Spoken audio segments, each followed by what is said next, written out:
हाय नमस्कार सगळ्यांना. चला तर बघा, मी तुम्हाला म्हणलं होतं की माझे बाबा दवाखान्यात ॲडमिट आहेत, पण बाबा आता आम्हाला सगळ्याला सोडून गेलेत. मी 8-15 दिवस तिकडंच होते, आईच्याच इकडं. आता आले. व्हिडिओ बनवायची काही इच्छा नव्हती, पण आधी बाबा ज्या दिवशी गेले त्या दिवशी व्हिडिओ बनवून ठेवलेले आहेत मी.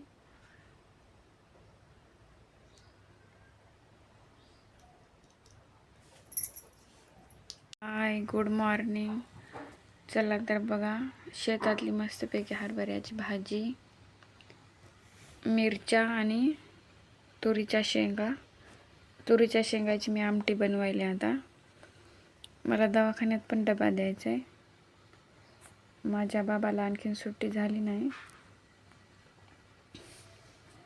मस्तपैकी शेतातल्या शेंगा, मिरच्या आणि हरभऱ्याची भाजी आता करते, ताजी ताजी. डबा पण घेऊन जाते. शेंगाची आमटी करायची मला तुरीच्या, म्हणून मी आधी सोलून घेते. मिरच्या पण वाटून घेते. हरभऱ्याची भाजी केली बघा मी.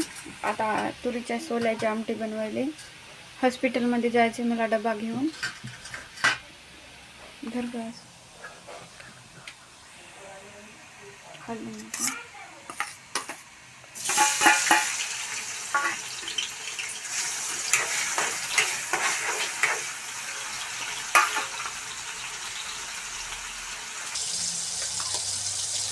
त्याच्यात मी मिरच्या, लसण आणि कोथिंबीर वाटून घेतली, ते पण टाकायला.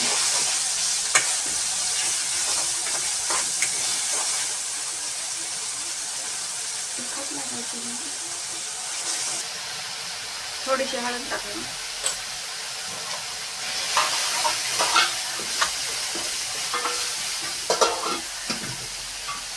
हे आपण सोले वाटून घेतलेले ते पण टाकून घ्यायला.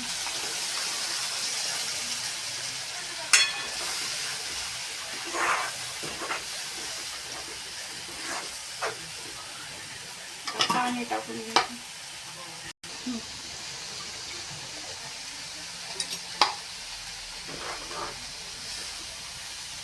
थोडंसं टाकावं लागतं.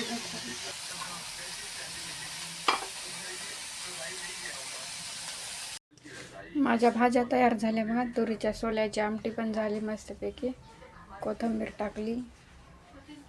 हरभऱ्याची भाजी पण करून घेतली.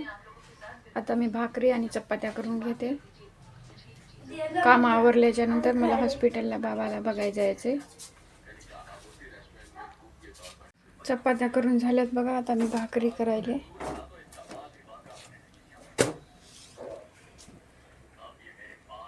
चला तर बघा, आता आमचे काम झाले सकाळचे.